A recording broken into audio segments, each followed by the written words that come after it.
prebiotic. The chemical of fermentation, the chemical process of fermenting, has switched those sugars to be a prebiotic. It's going to feed the bacteria in your gut. It's not going to react like a negative sugar inside of the system. So I have multiple friends with diabetes. They are perfectly okay to drink it. They don't have any sugar reaction or response. Insulin doesn't drop or up in any major way, normal than just if they had drank it without the sugar. Okay, so, and we actually have tried this. We've tried making it process further or less. Once it hits the 3-day mark, it's my aunt. Her diabetes doesn't respond no matter how sweet it tastes. Before the 3-day mark, it's like drinking sugar. So if you're worried about the calorie of the drink, this drink has a lot of calorie. And I would say the thing that it does for you though, is it causes the body to digest quickly. It ups the metabolism, so it by far makes up for the calorie intake. So, it can help. You would still count the calories, and I have no idea what the caloric intake would be. And you can't judge it by one bought at the store because they've added carbonated water to it instead of actual fermentation. So the caloric reaction is going to be way different, and the one from the store is not going to help your metabolism because there's actually no true fermentation. It's ginger juice with carbonation added. Like what you buy at, like what you buy at Costco or at the store that's ginger ale in the bottle. It isn't fermented. Go ahead. And then you. Yes, you can use normal white, you can use sucanat, you can use brown sugar, you can use any sugar you want, but it does need to be a sugar. Water kefir is the same thing, same process? Yes. Still turns it into not a... Correct. Okay. It's like just a different dialect of bacteria, but it has the same chemical reaction to the sugar. Once it's processed the sugar, and kefir, water kefir is a little faster.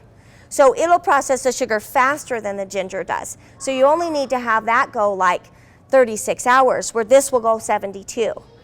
But it'll still eat the sugar up really quick. So, and it's almost the same sugar content. This is gonna have 2 cups of sugar, that only has 1 cup of sugar per gallon. So maybe that's why it takes twice as long to eat the sugar. But yes, even water kefir, if it's sweet to taste, once it's processed at least 24 hours, it's gonna have a different sugar reaction within the body. So it's gonna react like you ate a potato or a tomato versus a banana or apple. So you wouldn't get sorry. No, I love these questions, they're good. If my children drink it every day, or if I drink it every day, sure we get that calorie, whatever, but like the high of the sugar, like the sugar high, or like the negative reactions to like candy sugar. You won't get it. You're not gonna get that? Nope. It literally changes the sugar so that by the time it's in your system, the sugar is eaten up by the bacteria of your gut. It feeds the bacteria of your gut and it doesn't really absorb into the bloodstream.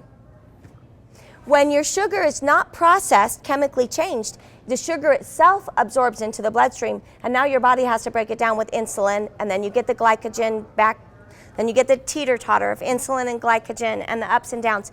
This is now changed to be a prebiotic, and your gut bacteria will eat it faster than you can absorb it. It will not get into your cellular bloodstream the same way. Did you say your gut system will, did you say it will eat it? Or Yes, eat it. So your gut bacteria need to eat as well, okay? So when it goes through your digestive tract, your gut bacteria eat the sugars from fermented foods before your bloodstream can pick it up. When a sugar is not broken down, it's in a wholer form, meaning it's not fermented at all, your gut still needs to do all the fermenting, and we don't have healthy enough guts to do that. So we absorb the whole sugar, and now we need a dose of insulin or glycogen, and we get the upswing and the downswings and the imbalances from that. So this absolutely changes even how your body uses the sugar and how it absorbs it. So, plus it changes the metabolism. I mean, you don't want to drink it maybe as your water source. But I probably drink 16 ounces of ginger ale every day. 16 ounces? Yes, I do. I admit it right now. I have 5 gallons of ginger ale going at my house all the time. I do have 6 children, and all my neighbor kids know about it now too. And I have multiple friends call me and be like, can I get a quart of ginger ale? Sure. So for people that live close by me, I sell ginger ale, but I don't have a license to do so. Or a kitchen. I probably shouldn't admit that. That's right. I don't sell for money. I just sell for what I paid for it. Okay, so here we go. Let's make this ginger ale. You need a blender. And you need your ginger. So in here right now, we have the lemon juice, we have the vanilla, and I'm gonna add the sugar. And I kind of heap everything else, but I never heap the sugar. So just so you know, like a cup of sugar to me is probably more like almost 3/4 of a cup. But that's gonna, hold on, I gotta smash that piece up. It's gonna clog up in my, okay. It's just gonna do it. Okay, that was only like half a cup because there was a big chunk I was trying to avoid. So that's about 2 cups right there. Anyway, at least now it's at least 1 3/4. Because I have a big chunk that's not even gonna go down in anyway.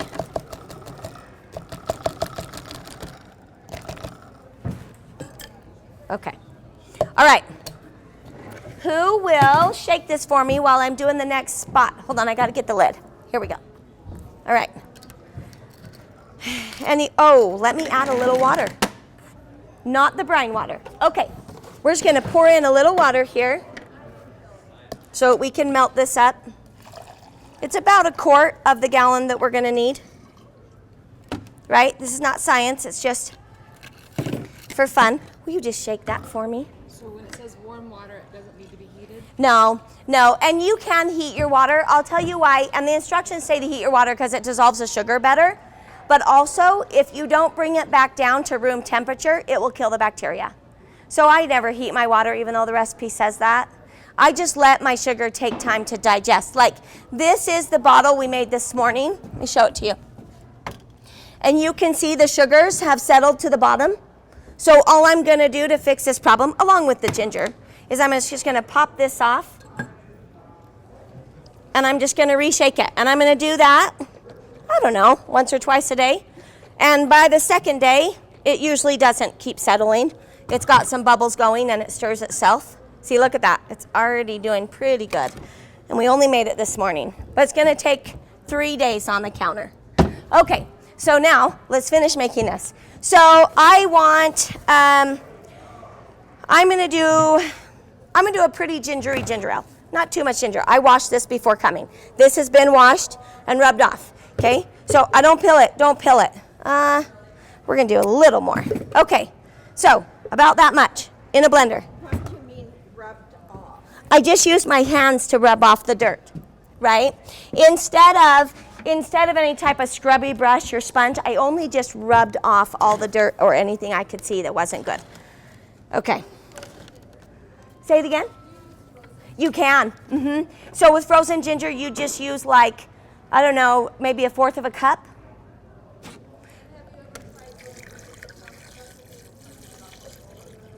With the peels on?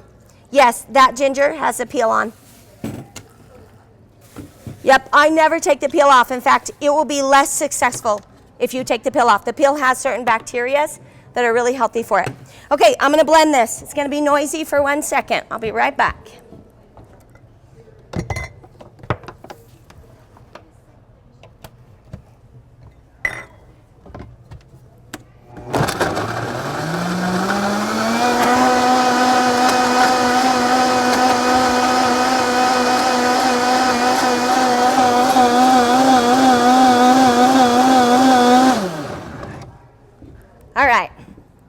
So what we have now is just ginger juice, basically. Okay, let me dump my old ginger pulp out from the last batch. Okay, this is a paint strainer that I just buy at the paint store. It is so good. I have bought these really nice ones at Good Earth and other stuff like that. I break these more often than this. I think because it's just more flexible, it just doesn't break. This one tends to break. But you can use those ones, that's fine. So, okay, I'm ready. Let's have that back. Thank you so much for doing that for me. All right. So this I just got at an auto store. It's a funnel for doing oil in your car. And I mean, I just hadn't used it. I had my husband cut it off so it fit in really good and just where I wanted it. And it's in my kitchen. This is our ginger funnel. Okay, so just gonna put my paint strainer right inside that funnel, and I'm gonna pour it in just to make sure we don't clog it up, and hold the strainer so it just doesn't tip.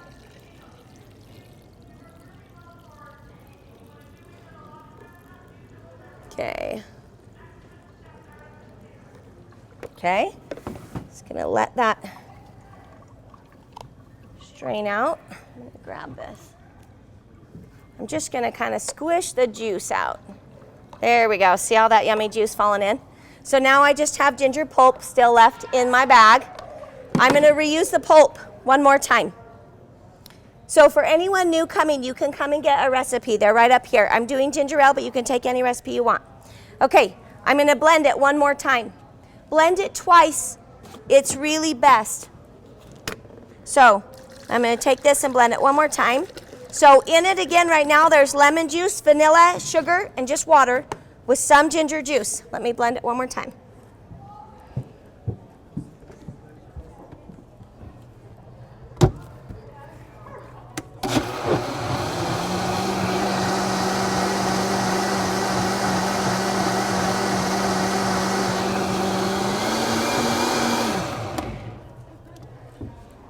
All right.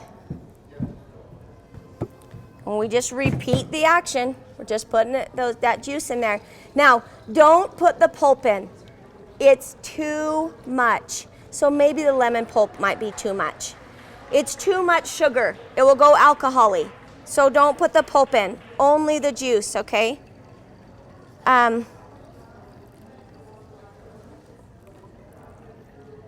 Okay, almost done. All right, perfect. Now, just gonna squeeze the juice out of that pulp again. Okay, there we go. All right, set that aside. I just wash that either with my wash, my dirty rags, or I put it in my dishwasher. So the paint strainer can just be washed normal. All right, so now we have almost all the ingredients. We're missing the most important one though, and that is your ginger bug, okay? A ginger bug, if you read on your recipe, is just ginger ale. But you set it aside so you don't drink all your ginger ale. If you drink all your ginger ale, you won't be able to make more ginger ale, okay? So, the ginger bugs that I brought, if you guys want to buy a ginger bug, this is a ginger bug. It's $5. This ginger bug's been going for 12 years. I know that's not a lot. People talk about their sauerkrauts going for hundreds of years. No, 12. But it's really healthy. I feed it all the time. I use different things in it. It's really healthy. You can start your own. You can look it up online, and there's ways to start your own ginger bug. When I did it, it literally took me 8 to 10 times to get it right. So, since I finally got it right, it was so frustrating, I have babied this thing, and it's now 12 years old, and it's very healthy. So all you have to do with your bug, which is just your ginger ale, set aside a cup. You need 1 cup to make a gallon. So if you're making a 5-gallon like me, if you get a 5-gallon carboy, set aside a quart, right? Okay, so then you're just going to put your bug, hold on, that's not the bug I want to use. Let me get a new bug. Okay, this is the same thing, it's just that those are for sale. So this is my cheap containers. So this is not what the container says, it's just a washed container. I like to reuse things. I believe in trying to not waste when you can help it.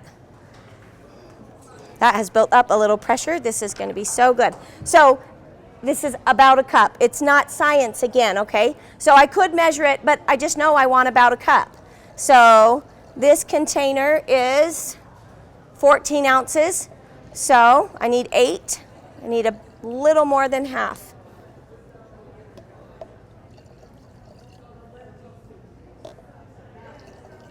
There we go. Okay, this can be used as taste tester now because we're just literally using the juice as our bug.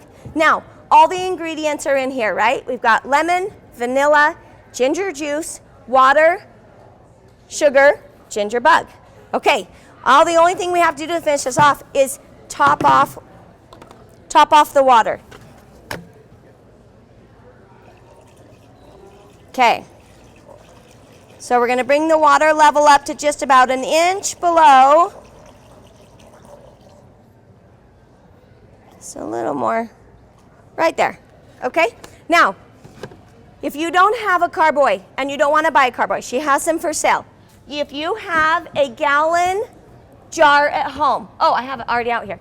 If you have a gallon glass jar left over from pickles or whatever, or if you just would prefer to do this because you can stir in here easier, if you can't stir in here, you have to shake. She has gallon jars for sale as well, and a lid for the gallon jar. It's a lid with a grommet so that you can put an airlock on it. Okay? And then it will ferment in this too. I would fill it to about the same spot, to about an inch from the bottom, from the top, okay? All right. Either way. Now, you just need an airlock. The airlock is absolutely necessary. I've had a lot of people say, well, can I just ferment it and burp it? People are successful only if they are amazing babysitters. Like amazing babysitters. You have to be burping it and not getting oxygen back in very often. You try to keep the oxygen out, okay? So the way that works, let me hurry and shake it one more time. You put this lid on, it has a hole in the middle, right? I'm gonna just cover it with my finger so I can shake it. Okay. Now, you need to fill water in this. Oh, this is a brand new one. It's really tight. Mine are way easier to open, okay. Okay, you guys, my brain is doing great. Okay, there's a little line that it fills to, and you just fill it to that line. Now, when the gas is built up in here, it's gonna come and it's gonna burp through that, and you'll see it, it'll bubble. Like once it's done, these bubble about every 3 to 5 seconds. Then you know it's going to be so good. But anyway, the lid just goes on top. There's little holes in the lid that let it out, but it stops any oxygen from getting back in. Okay, so this now in 3 days is going to be what you all tasted. If you want it to not be so sugary, do it another day. Do it 2 more days. Don't do it more than a week. You will find what now you have done is allowed the yeast to overgrow. That's not healthy to drink. Then you're getting too much yeast in your gut. Once it goes to yeast, after that, it's going to go to alcohol. So, 2-3 weeks, you're going to have ginger beer, not ginger ale. So don't do it too long. This is a mild fermented drink, okay? It'll still build up and get so much fuzz, and you'll open it and the ginger just burns and it feels so good and it warms your stomach. It's amazing for winter. It's a cool drink that warms you up. It's wonderful. Anyway, and for a person who's always cold, I love my ginger.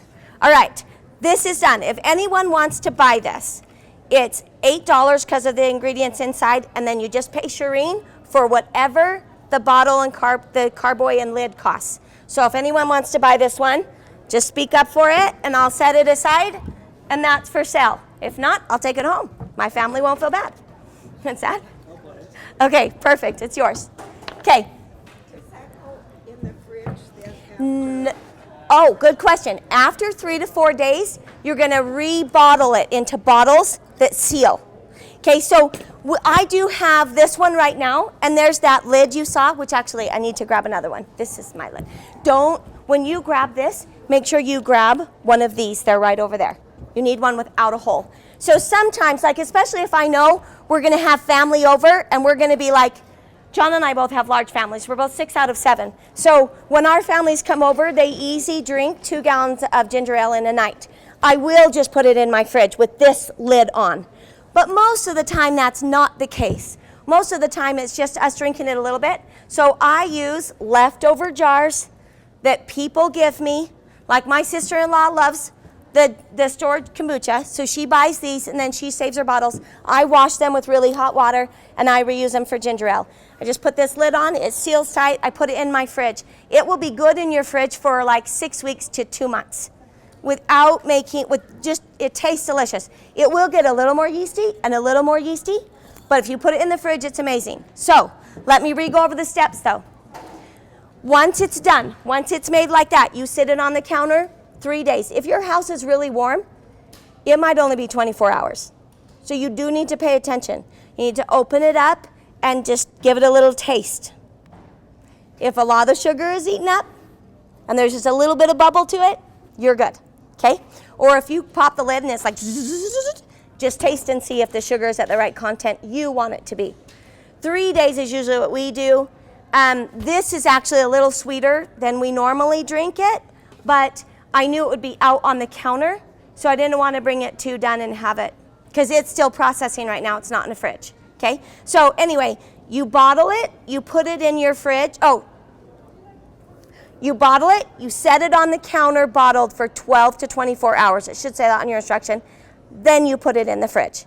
So that's kind of what people call the second ferment. You bottle it, cap it. You can even just put it in pint jars with normal canning lids, but you will need to burp them. If you put it in normal canning jars for your storage, once a week, you need to go burp the ones that didn't get drank. And you'll see the little metal, if you forget, in 2 weeks will start to bend. And you'll hear this shh when you open the fridge. And you'll be like, oh, shoot. And then I suggest opening it outside, because it's going to be messy. You're going to be like, shh, and you'll have half of it left. Okay? So just if you use canning jars, which is fine, make sure you drink it quick or you burp it. To burp it, you just go like that and it'll go shh. And then you screw it back on tight, put it back down in the fridge. Okay? Okay, any questions? Otherwise, we're done. Yeah. Yes. Yes. So this is 1 cup. This is 8 ounces. It's only 1 cup. And 1 cup will do a gallon. So if you want to do a bigger container than a gallon, what I would suggest is either you can buy more, I have more, or you can take it, go home and make 1 gallon, and then save yourself a quart.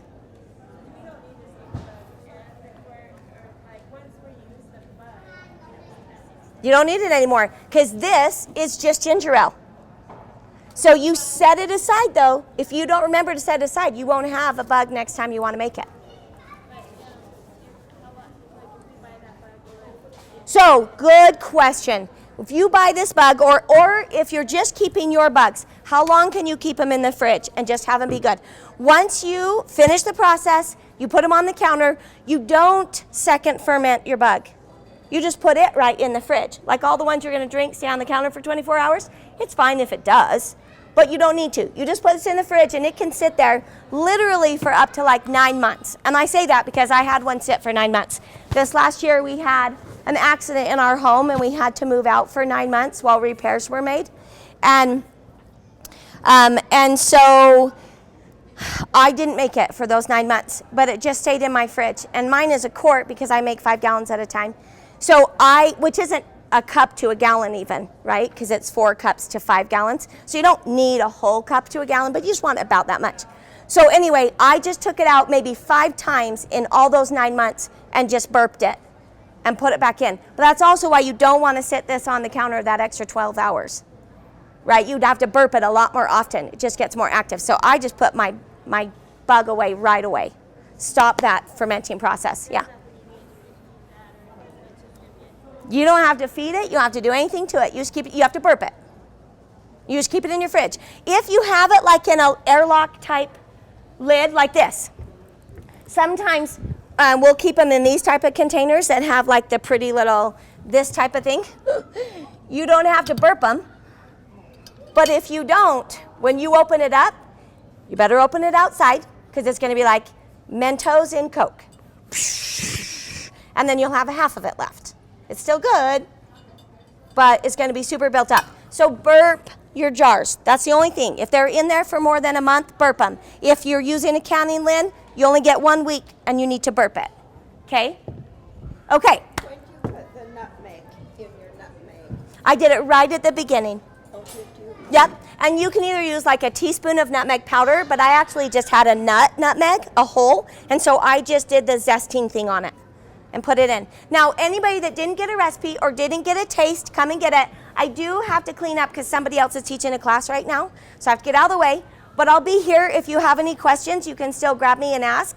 I have classes again at 2:30, 3:15, and 4.